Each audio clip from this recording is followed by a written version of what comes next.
Bonjour Paul. J'ai chaud. Quelle heure il est Paul? Je vais dire vers 6h, mais c'est pas trop. Plutôt 6h20. Pourquoi il est 6h20 et pas plus tôt Paul? Ah, on a eu des petites pannes de réveil ce matin. Panne de réveil. Ouais. Et on va faire quoi là? Ah bah là, on va faire 30 heures de camion. 30 heures de beau camion pour rentrer à Paris. Et ça va être chouette, je pense. 9h36. Arrivé à la douane, là on va passer nos têtes et les passeports. Et après on va voir est-ce qu'on va repayer un carnet à TA ou pas. Ce serait beau quand même. Le Non, monsieur de l'Institut français, il a dit qu'on allait repayer, mais je lui fais pas trop confiance. c'est-à-dire que pour faire un carnet ATA qui permet de passer toute la frontière, on l'aurait payé 3 fois. Ouais, pour ressortir. On va voir. Peut-être c'est la Bulgarie qui va nous faire chier là, les Turcs. Peut-être. On va voir. Bon, peut-être. On avance, on va arrêter de filmer pour éviter de se faire arrêter. Et puis... Bon, Victor, ça s'est plutôt bien passé, non? Bah écoute, oui. On a passé une grosse heure et demie, quoi. Peut-être 2 heures, 1h30, 2 heures. On n'a pas repayé. Dans l'échange, il y a un gars qui nous fait et sinon, vous avez payé combien à l'aller?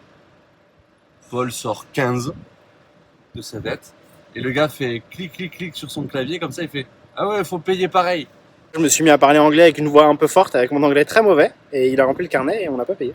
Et voilà, ils nous ont fait un peu marcher, encore une fois, mais sans. Et ce qui est drôle, c'est que c'est les mêmes personnes. Donc le mec qui m'a vu arriver là, Ouais, là où on devait payer, il a fait. Comme ça. Il nous a reconnus, quoi. Ça a tellement fait chier il y a une semaine et demie. Donc voilà, là on est on est en train d'attendre à la frontière bulgare. On va voir si on va devoir sortir le matériel ou pas. On va sortir le matériel ou pas? Non. Oh, mon Paul Colomb! Ça y est, c'est passé. Pas très aimable, hein, le douanier bulgare quand même. Il nous a fait sortir toutes les affaires sales. Bah, et c'est marrant, on a quand même dû sortir plus de trucs du camion pour arriver en Bulgarie que pour aller en Turquie. Mais finalement, il a pas trop insisté. Et Ça s'est bien passé. ça s'est bien passé. Bon, au total, on a mis 2 heures pour revenir en Union Européenne.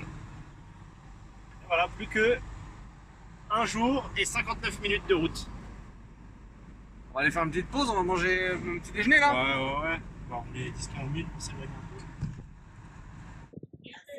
peu. Ça va, vous? Là, on est bloqué à la frontière serbe. On pensait pas. On pensait que ça allait aller assez vite. Ils veulent pas nous laisser passer. Il faut qu'on fasse un papier pour traverser la Serbie. En gros, la dernière fois qu'on est passé, il y a une semaine et demie, c'était de nuit. Et il n'y avait absolument personne, ni à l'entrée de Serbie depuis la Croatie, ni à la sortie vers la Bulgarie. Et donc, en fait, on n'a croisé aucun douanier, personne, on est passé comme ça. Et maintenant qu'on est en plein jour et que c'est leurs heures de taf, ils nous ont arrêtés, ils nous ont dit, mais en fait, votre papier français, là, il est pas valable chez nous. Alors, une première nouvelle. Et donc, pour l'occasion, c'est juste de nous faire payer un papier en plus. Il va falloir redéclarer, refaire une liste pour tout ce qu'il y a dans le camion. On va voir le temps que ça va. Après, là, j'ai tout sur une clé USB parce que j'ai prévu un peu le truc. Mais la dame est très gentille en tout cas. Elle nous a proposé un café et tout. Pour l'instant, et à part l'anglais, qu'on arrive au moins à comprendre. Bon, donc là, on est bloqué à la frontière serbe. Et a priori, ils veulent faire venir un mec avec nous pour qu'on traverse le pays et que de l'autre côté, genre, il n'y a pas de problème ou de choses comme ça. Donc là, on est en train de refaire des papiers, refaire des machins. Alors qu'on n'a pas du tout eu de soucis ou de problèmes genre en passant. Et là, on n'arrive pas à sortir, quoi. C'est quand même ouf, alors qu'on fait que croiser, quoi. Mais comme c'est pas dans l'Europe, c'est chiant. Voilà, je vous présente du coup le passager qui va venir avec nous pour nous assurer qu'on traverse bien la Serbie, qui va du coup arranger notre passage à la douane serbo-croate. Il s'appelle Bernard. Non, mais je pense que vraiment, le monsieur, Victor, il est pas d'accord, mais moi, je pense qu'il faut qu'on le mette au milieu. Comme on va payer de toute façon. Le monsieur, on le met au milieu. Entre nous deux, il y en a un qui conduit, l'autre qui est sur le côté. Comme ça, nous, on est confortable. Ça dure 4 heures la traversée. Et je propose que comme on le paye, on lui demande de faire des trucs, genre de chanter, ou je sais pas. Tu vois? Qu'est-ce qu'on pourrait lui demander? Ben, en vrai, on l'a vu là tout à l'heure, il est assez grand. Non, il est petit, mais il est gros. Enfin, Il est un peu costaud, quoi. Et donc, Je pense que des trois à comparer, je suis quand même potentiellement le plus fin, même si je suis gros. Donc je vais devoir aller au milieu, mais on va pas tenir avec lui au milieu.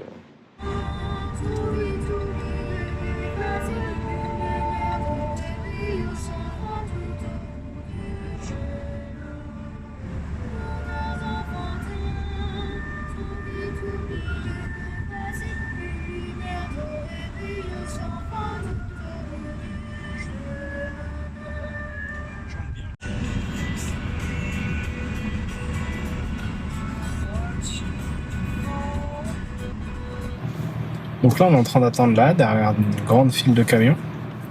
On est à la frontière à la Serbie pour sortir de la Serbie. Et voilà, je sais pas, il est quoi? Il est minuit. Voilà. On devrait être à Zagreb. On n'est pas encore sorti de la Serbie. Voilà, le carnet ATA, ils ont dit que c'était pas possible, je sais pas quoi. Même blabla que pour la Turquie à l'aller. On a dû refaire une sorte de carnet. Et puis ils ont fait 3 photocopies et si tu payes pas en fait, bah tu peux rien faire. Voilà.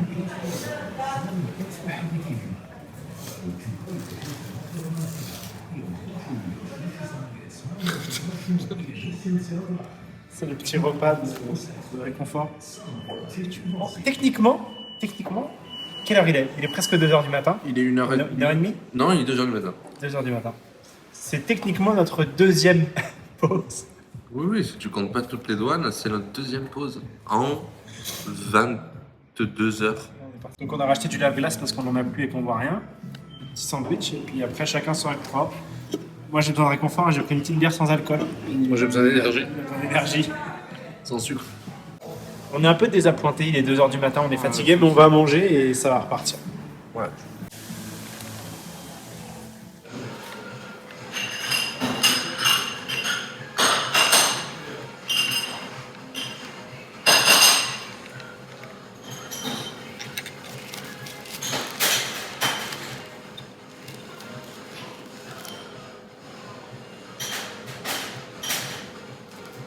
T'as soufflé?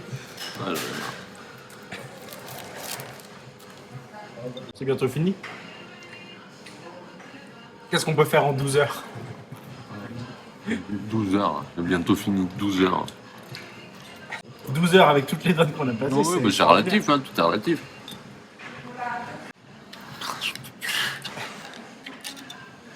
Regarde ma gueule, regarde.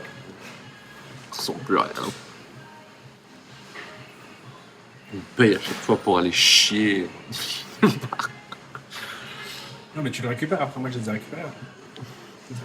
Écoutez tous, face au pauvre que tu redoutes, lâche un trompette de mammouth, le plus gros de tous les proutes, a décoiffé les moumoutes. C'est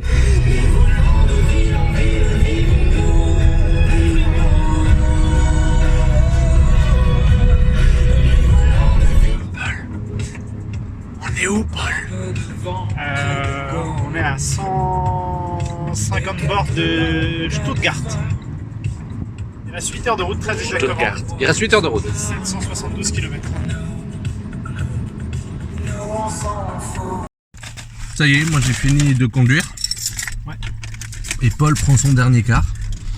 Il est 21h12. 21h12. Et il nous reste 3 bonnes heures de route. Ouais, et puis on va essayer de finir le plus de jours qu'on peut. Donc on va manger dans le camion. On va partir tout de suite. Et ouais, on devrait arriver sur les coups de entre 22h30 et peut-être 23h à Paris. C'est cool. Tranquille. Bon, voilà. 2776,3 km. Il est 23h42 heure française, sachant qu'on a remonté 1 heure. Et voilà, c'est la fin de ce road trip. Allez, on coupe.